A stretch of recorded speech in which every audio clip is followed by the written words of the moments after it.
Nadie hace esta pregunta. ¿Tenía Jesús una mascota? Suena extraño, ¿verdad? Casi irrespetuoso. Pero piénsalo. Jesús creció en Nazaret, un pueblo real con caminos de tierra, pozos de agua, casas de piedra. Y en ese pueblo, todos tenían animales. No como decoración, no como símbolos, sino para sobrevivir. Cada hogar tenía una cabra, un burro, gallinas en el patio, ovejas cerca del pueblo. No había supermercados, ni agua corriente, ni tractores. Si querías leche, ordeñabas una cabra. Si necesitabas agua, cargabas un burro. Si querías lana, cuidabas ovejas. Jesús creció en medio de todo eso. Y décadas después, cuando enseñaba, nunca dejó de mencionarlos. Hablaba de ovejas perdidas, de pájaros que no siembran, de zorros con guaridas. Pero no como alguien que los había leído en un libro, sino como alguien que los conocía, que los había visto de cerca, que los había tocado y cuidado. Entonces la pregunta no es solo si tuvo una mascota. La pregunta es qué animales formaban parte de su vida cotidiana. Porque cuando empiezas a seguir ese hilo, cuando miras los animales que menciona uno por uno, todo empieza a tener sentido. El primer animal en la historia de Jesús no es un león ni un águila. Es una paloma. Y aparece antes de que él pudiera siquiera caminar. Cuando Jesús tenía apenas unas semanas de vida, María y José lo llevaron al templo en Jerusalén. La ley judía exigía que cada familia trajera un cordero como ofrenda. Pero el Levítico tenía un plan alternativo: si no podías permitirte un cordero, traías 2 palomas. María y José trajeron 2 palomas. Lucas lo menciona en una sola línea. Pero esa línea lo dice todo sobre esta familia. No eran ricos. Eran una pareja joven de una aldea pequeña en Galilea que llegó al templo con la ofrenda de los pobres. Y luego, 30 años después, todo se cierra en círculo. Jesús está de pie en el río Jordán. Juan acaba de bautizarlo. Sale del agua y el cielo se abre y el Espíritu de Dios desciende sobre él. Mateo lo registra. Marcos lo registra. Lucas lo registra. Juan lo registra. Los 4 evangelios, el mismo momento, la misma imagen. Descendió como una paloma. El animal que había sido el sacrificio de los pobres, la ofrenda que su madre trajo cuando no tenía nada más que dar, se convirtió en la señal del Espíritu de Dios reposando sobre él en el inicio de su ministerio. Eso no es una coincidencia. Es un hilo que corre desde las primeras semanas de su vida hasta el momento en que comenzó su misión. Nazaret era diminuta. Los arqueólogos estiman que tenía entre 200 y 400 personas como máximo. El tipo de lugar donde conocías a cada persona, a cada familia, a cada animal que pertenecía a cada hogar. Y el animal que estaba en todas partes, todos los días, sin excepción, era el burro. No el caballo. El burro era el animal de la gente común, el animal de familias como la de José. José era constructor. Trabajaba con madera y piedra. Ese tipo de trabajo significaba movimiento constante, acarrear madera de los bosques, cargar piedra de las canteras, mover trabajos terminados entre aldeas. Un burro no era un lujo para un hombre como José. Era supervivencia. Lo que significa que Jesús creció con burros. Los alimentaba. Los cargaba. Caminaba junto a ellos en los caminos. Conocía cómo se movían cuando estaban cansados, cómo plantaban las patas cuando no querían moverse, cómo necesitaban agua después de un largo día bajo el calor. Los conocía tan bien que cuando los fariseos le cuestionaron por sanar en sábado, no les dio un argumento teológico. Les dio algo que todos ellos habían hecho con sus propias manos. Dijo: si uno de ustedes tiene un burro que cae en un pozo en sábado, ¿no lo sacan de inmediato? Por supuesto que sí. Porque conocían a ese animal. Lo habían alimentado esa misma mañana. No iban a dejarlo en un pozo por una regla. Y luego llegó el momento que lo unió todo el Domingo de Ramos, la entrada triunfal a Jerusalén. La multitud estaba esperando. Los discípulos estaban listos. Y Jesús envió a 2 de ellos adelante con instrucciones específicas: encuentren un burro joven, uno que nunca haya sido montado, y tráiganlo aquí. No un caballo de guerra, no un carro, un burro. El animal del pueblo, el animal de la paz, el animal junto al cual había caminado desde niño.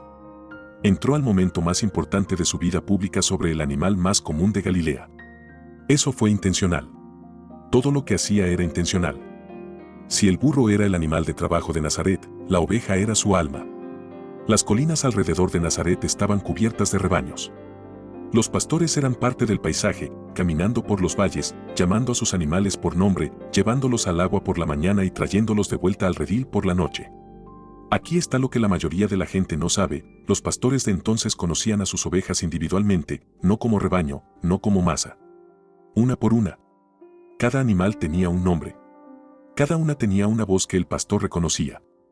Y las ovejas, sorprendentemente, también reconocían la voz de su pastor. La seguían entre una multitud de otras ovejas, entre ruido y confusión, porque esa voz significaba seguridad. Jesús observó esto durante toda su infancia. Vio pastores llamar a sus animales por nombre y vio a las ovejas levantar la cabeza y acercarse. Vio a un buen pastor contar su rebaño al final de un largo día, darse cuenta de que faltaba uno y salir de nuevo a la oscuridad a buscarlo. No porque fuera el animal más valioso, sino porque era suyo. Y en Juan 10, de pie en el templo de Jerusalén, miró a la multitud y dijo: Yo soy el buen pastor. Conozco a mis ovejas y mis ovejas me conocen. Mis ovejas oyen mi voz, yo las conozco y me siguen. La gente que escuchaba no necesitaba explicación. Lo habían visto todas las mañanas de su vida. Y luego dijo algo que fue más lejos: el buen pastor da su vida por las ovejas. El asalariado huye cuando llega el lobo, porque las ovejas no son suyas, no tiene nada que perder. Pero el pastor, que es dueño del rebaño, que conoce a cada animal por nombre, se queda. Se interpone entre el lobo y las ovejas, aunque le cueste todo. Se estaba describiendo a sí mismo. Y lo describía en el lenguaje de algo que cada persona en esa multitud había visto con sus propios ojos. Junto a las ovejas, casi siempre, estaban las cabras. En Nazaret, ovejas y cabras se criaban juntas en las mismas laderas, bebían de los mismos arroyos, eran cuidadas por los mismos pastores. Estaban tan mezcladas que separarlas al final del día era una tarea habitual y bien practicada. El pastor caminaba por el rebaño, dirigiendo las ovejas a un lado y las cabras al otro. Jesús usó exactamente esa imagen en Mateo 25 para describir el juicio final, el Hijo del Hombre separando a las naciones como un pastor separa ovejas de cabras. Pero las cabras eran más que una metáfora. Eran una presencia diaria en cada hogar. Su leche estaba en la mesa todas las mañanas, más rica que la leche de vaca, convertida en queso blanco suave que se comía con pan en casi cada comida. Su piel se convertía en los odres que Jesús menciona en Lucas 5, odres viejos, secos y agrietados, incapaces de estirarse para contener algo nuevo. Echa vino nuevo en odres viejos. Si lo hace, los odres reventarán, el vino se derramará y los odres quedarán arruinados. El vino nuevo debe echarse en odres nuevos.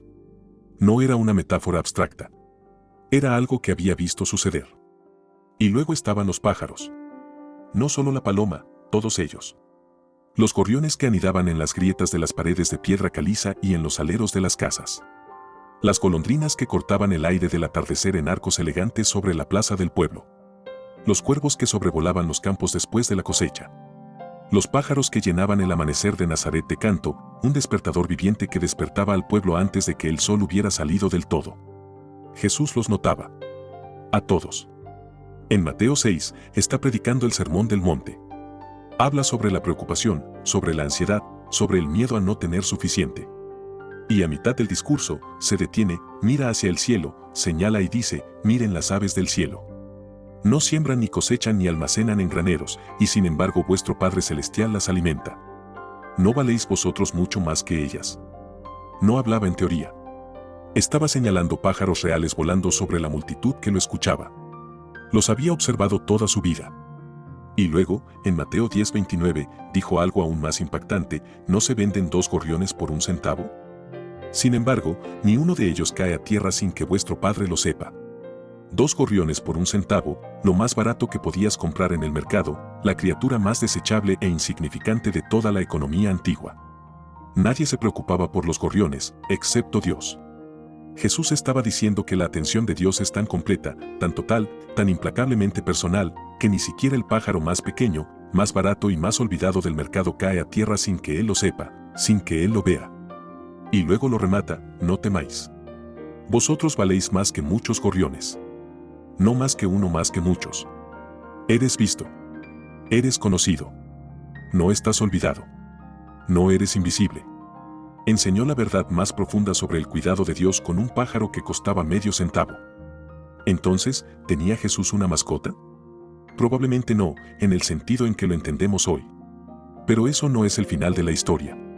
Porque lo que los evangelios sí nos dan es algo más, un hombre que pasó su vida observando animales, que les prestó atención, que recordó lo que vio y llevó esos recuerdos durante décadas, que los usó no como meras ilustraciones sino como seres vivos que había conocido personalmente para explicar las verdades más importantes que jamás enseñó. El pastor que conoce a sus ovejas por nombre. La gallina que protege a sus polluelos. El gorrión que cae y es visto. El burro que carga. La paloma que desciende. El buey que merece comer mientras trabaja. Las cabras que dan todo lo que tienen para mantener viva a una familia. Estas no eran imágenes que inventó. No eran historias que se fabricó. Eran cosas que había visto con sus propios ojos, en su propio pueblo, en sus propios caminos. Desde que era niño, creció en un mundo donde los animales no estaban separados de la vida, estaban tejidos en ella. Estaban en las calles, en los campos, en el cielo sobre su cabeza, en el patio frente a su puerta. Y él los notaba a todos. Quizás eso es lo más humano de él, lo más real, lo más cercano. No recorría el mundo sin ver las cosas pequeñas. Las veía. Las recordaba. Encontraba a Dios en ellas. Incluso en un gorrión. Incluso en el que caía. Si esta historia te marcó, comparte el video con quien creas que debe verlo y escucharlo, y suscríbete a Secretos Bíblicos porque cada día vas a poder recorrer una nueva aventura de Jesús a nuestro estilo.